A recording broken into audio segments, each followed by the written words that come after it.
to another episode of the McGregor Family Farmstead. Today I'm going to be putting out pears in water. I'm going to be Waterbath canning them, and I'm going to be, instead of using a syrup that is full of sugar, I'm just going to be canning them in water with a little bit of lemon juice to help raise the acidity. There are lots of wonderful canning videos out there on how to can your pears in light syrup, heavy syrup, medium syrup. There's not as many out there on how to just can your pears in water, but since pears are already naturally sweet, some people I thought might like to preserve them without the extra sugar.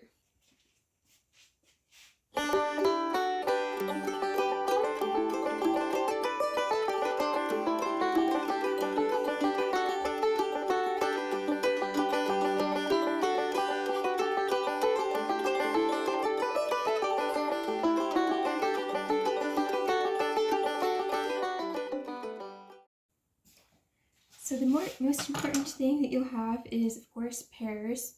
You want them to be ripe but not overly soft, which these are maybe a little softer than I would prefer. I don't think this variety naturally gets very soft, but there is definitely a little bit of give to it. When you can pears, they tend to soften up quite a bit with the cooking process.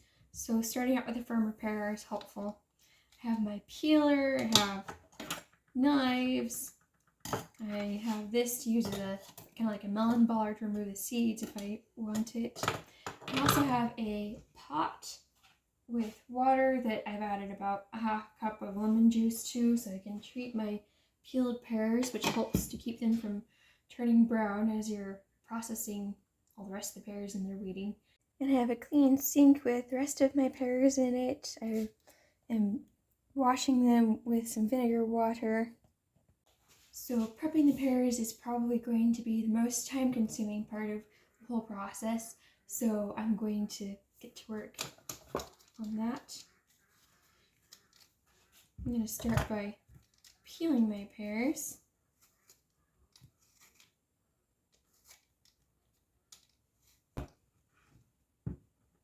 And as you work, if you see any damaged areas, maybe that bugs have damaged or spots that are starting to go bad, go ahead and cut those off. So according to my research on canning pears, it's not necessary to add extra sugar. That is usually done just for flavor, but these are already deliciously sweet. And while I'm working, I'm putting my processed pear pieces into the lemon water to help keep them from turning brown. So I've got my pears peeled and cored, and as you can see, I did some of them as halves and just scooped the inside out. So I did that as well as quarters. And I'm going to go ahead and turn my pears on. You don't need to cook them for long, just simmer them for a few minutes.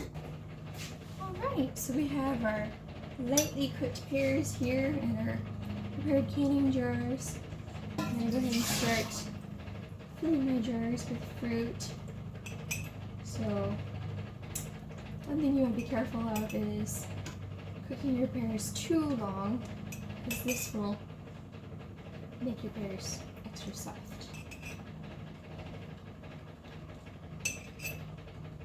I'm going to be using the lemon water that I used to treat them and to heat them up as the water that I'm packing them in. I'm just packing the pears in the jar and being careful to not overfill them. You don't want them to be too full. You want to leave at least a ½ inch of headspace once you've added the liquid.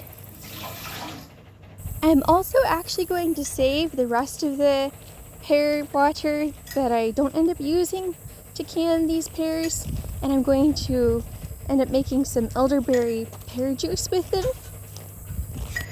So you may want to keep your pear water, if you have any extra left over, to do something like that with. I must confess that I am running low on canning jars, so I'm getting desperate and repurposing jars that, well, this one is used for coconut oil. It looks like a regular sized canning jar. I think it'll be fine. But let's see how it seals. Sometimes you buy food from the store that comes in like a standard sized canning jar that would fit a regular mouth canning lid. So sometimes I will actually save those to can with.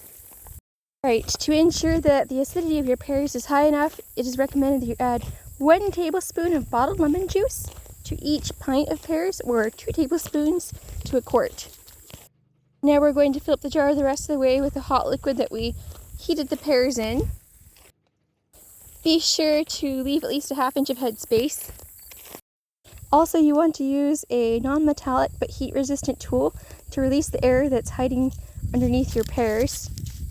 This should help reduce the likelihood of your jars siphoning out too much liquid during the water bath canning process. Be sure to wipe the rims of your jars with a clean cloth before applying your heated jar lids. We're a bit more than 1,000 feet above sea level, so we'll process our jars for 30 minutes. You want to start counting the time when your water reaches a full boil. Once your processing time is up, remove your jars and put them on a clean cloth on the counter to allow them to cool. Alright, so my jars have had a chance to cool down all the way. I did have one that didn't seal. I already put that one away. All the rest of them have sealed, it seems, so I'm just going to double check that and I'm going to go ahead and label them. E-A-A-R-S.